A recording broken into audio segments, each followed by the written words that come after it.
A Ford foi fundada por Henry Ford em 16 de junho de 1903 nos Estados Unidos.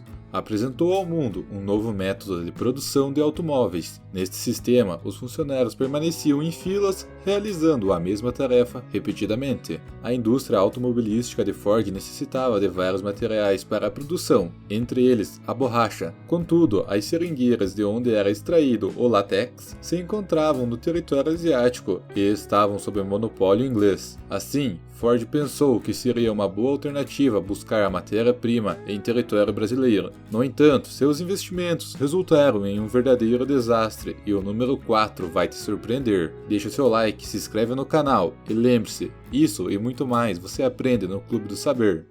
Na época de 1920, o governo do Pará concedia terras gratuitamente a quem quisesse plantar seringueiras como forma de incentivar o investimento no estado.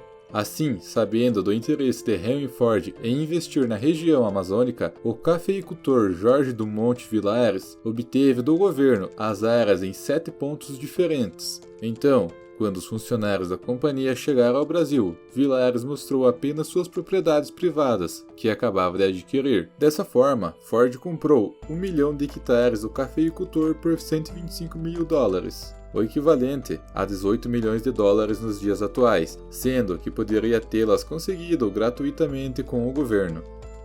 A Fordlândia.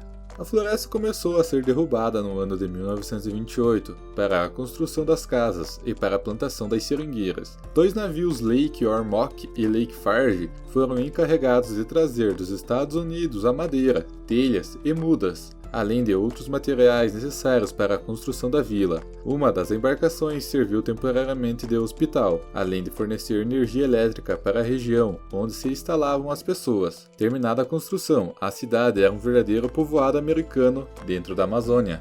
Nela estavam as casas dos administradores que levavam o estilo americano para o interior do Pará, que contavam com piscina, gramados para golfe, cinema, entre outras comodidades. A cidade comportava até 10 mil habitantes. Esses todos iriam trabalhar na extração do látex ou na manutenção da cidade. Os extratores trabalhavam 6 dias na semana durante 8 horas. Os funcionários. Enquanto os administradores americanos viviam luxuosamente, os funcionários brasileiros habitavam vilas modestas, porém, o salário era muito maior do que em outras localidades, o que fez com que muita gente buscasse um emprego em Fordlândia, sendo especializada ou não. Mas, por mais que houvesse um enorme número de candidatos, mas grande parte não era admitida devido a problemas de saúde da época. Contudo, ainda que o salário não fosse baixo, havia uma grande diferença de costumes entre brasileiros e estadunidenses. Os caboclos estavam acostumados a seguir o ciclo do sol, mas os americanos utilizavam os relógios de ponto e uma sirene que marcavam os turnos e horários de descanso. Além disso, era proibido o consumo de bebida alcoólica na Fordlândia, o que não era de fato um problema, já que os funcionários davam um jeito de contrabandear álcool dentro de melancias que entravam no local pelo rio. As seringueiras. Logo no início, a plantação de seringueiras foi atacada por um fungo chamado mal das folhas, que matava as árvores ou pelo menos reduzia a produção do látex, o que representou um grande prejuízo para a Ford. Outro obstáculo era que o ritmo da plantação também era muito baixo, se no ano de 1929 havia um total de 400 hectares ocupados por seringueiras. Em 1931, esse número subiu para somente 900 hectares, sendo que o plano inicial era de 200 mil hectares. Então, apenas no ano de 1932, a empresa contratou um especialista chamado James Ware para tratar das plantações. Ele sugeriu que a Fordlândia fosse transferida para a cidade de Belterra, que seria mais propícia ao cultivo. Assim, teve início a construção de um novo povoado, porém a produção ainda permaneceu baixa. O abandono.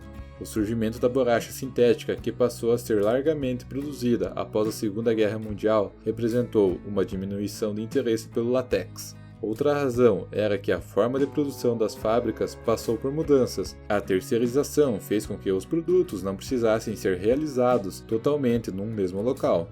Com um prejuízo de 9 milhões de dólares na época, no ano de 1945, Henry Ford decidiu vender as terras da Amazônia para o governo brasileiro pelo preço de 250 mil dólares. Desde então, o local se encontra totalmente abandonado. Hoje, Fordlândia é um testemunho silencioso do fracasso de uma visão utópica de um industrialista que tentou aplicar suas ideias sobre a produção em massa em uma floresta tropical. Apesar do fracasso, Fordlândia deixou um legado importante para a região, incluindo a introdução de novas tecnologias e métodos agrícolas e a construção e a infraestrutura que ainda é utilizada hoje em dia. Essa história é um lembrete dos desafios e dificuldades enfrentados pelos empreendedores que tentam aplicar as suas ideias em um contexto completamente diferente, mas também é um lembrete de resiliência e da capacidade de adaptação do ser humano que continua a explorar e a transformar o mundo em que vivemos. Se você chegou até aqui é porque você gostou da história, então deixamos a nossa sugestão de livro aqui, que é Fordlândia, a ascensão e a queda da cidade esquecida de Henry Ford